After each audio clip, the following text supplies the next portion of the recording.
টাঙ্গাইলের এই দুর্ঘটনায় নিহতদের অধিকাংশই মৎস্যজীবী। শিব নদীকে ঘিরেই চলত তাদের জীবন সংসার। কিন্তু বছরের একটা সময় নদীতে পানি না থাকায় জীবিকার তাগিদে তারা ছুটে যেতেন বেগমগঞ্জ উপজেলা সহ দূর দূরান্তে।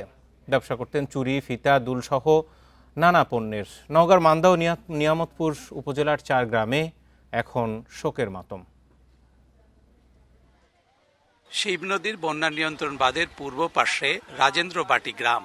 সেই গ্রামেরই মোহাম্মদ বাদশাহ ও বারিক সহ 15 জন জীবিকার তাগিদে গিয়েছিলেন বেগমগঞ্জ উপজেলায় চুরি, ফিতা, দুলসহ নানা সামগ্রী বিক্রি করতে। বাড়ি ফেরার আগে কথা বলেছিলেন পরিবারের সঙ্গেও, কিন্তু টাঙ্গাইলে রড বোঝায় ট্রাক উল্টে রডের নিচে চাপা পড়ে মৃত্যুর কোলে ঢলে পড়েন বাদশাহ, বারিক সহ আরো অনেকেই। মারা গেছে এটা আমার বাদশাহ, আমার ভাই, বড় আব্বার বেটা। আব্দুল বারিক মারা গেছে, এটা আমার ভাতিজা। এগুলো তো আমরা তো মনে করেন যে না,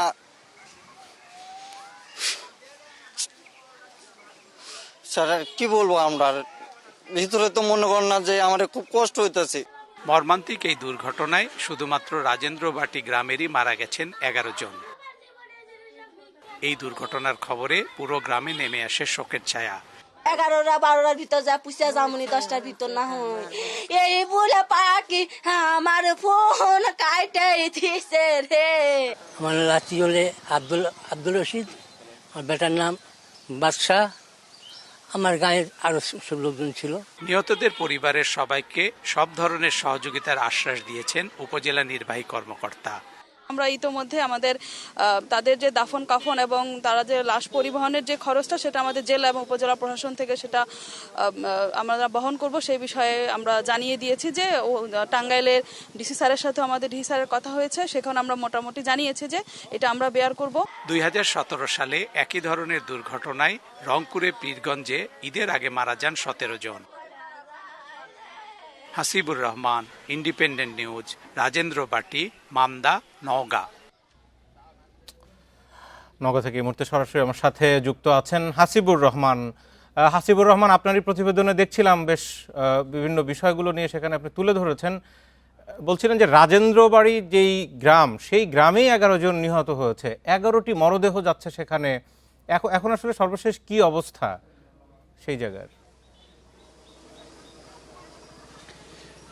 এখানকার লোকজনের যে মানসিক অবস্থা, সেটা আসলে ঠিক বলে বোঝানো কোনোভাবেই সম্ভব না।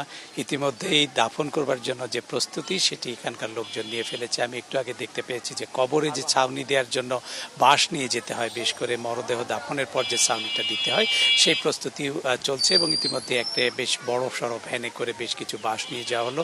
আর যাদেরকে দাফন করা হবে মূলত তাদের কবরের উপরে এই বাঁশগুলো দিয়ে ছাউনি দেওয়া হবে, এরকমই জানিয়েছেন পরিবহনের সাথে যারা সংশ্লিষ্ট ছিলেন তারা। এর বাইরে এই গ্রামের থেকে তো অবশ্যই এর বাইরে অন্যান্য জায়গা থেকে যারা আসছেন সবাইকে আমি বিমর্ষ দেখেছি। এত বড় দুর্ঘটনার খবর এই গ্রামের প্রতিটি মানুষের মনকে ছুঁয়ে গেছে অন্যভাবে।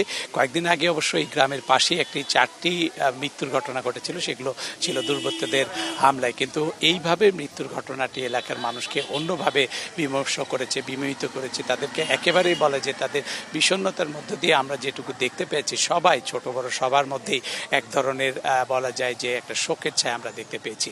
এখানকার যারা মারা গেছেন এদের বয়স কেমন, মানে সবাই কোন বয়সী? আরেকটি বিষয় হচ্ছে, তারা যেহেতু একটা সময় এরকম বাইরে ফেরি করে বিভিন্ন জিনিসপত্র বিক্রি করতে যেতেন, প্রতিবারই কি এইভাবে আসলে বাড়ি ফিরতেন বিভিন্ন ট্রাকে বা অন্য কোনো গাড়িতে উঠে?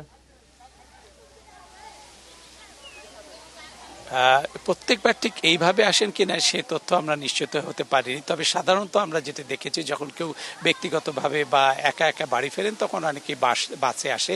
এবারও তাদের বাসে আসবার প্রস্তুতি ছিল, কিন্তু সবাই যখন তাদের ভাড়ার টাকাটা একত্রিত করেছিলেন তখন দেখা গেছে যে 1800 টাকার মতো কম হচ্ছে, যে কারণে তারা মূলত এই বাসে করেই বাড়ি ফেরার কথা চিন্তা করেন এবং সেই চিন্তা থেকে তাদের ট্রাকে উঠে পড়ে এবং সেইভাবেই তারা আসলে বাড়ি ফিরছিলেন।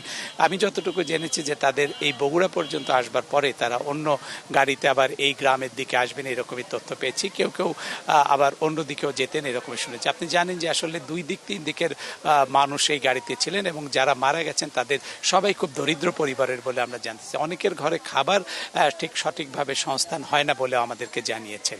সব মিলিয়ে এখানকার একটা দরিদ্র জনগোষ্ঠীর মধ্যে যে এখন শোকের ছায়া আমরা দেখতে পাচ্ছি, সেটি সত্যিই খুব মর্মান্তিক। জি, হাসিবুর রহমান, আপনাকে অনেক ধন্যবাদ জানাচ্ছিলেন নওগাঁর মান্দা থেকে।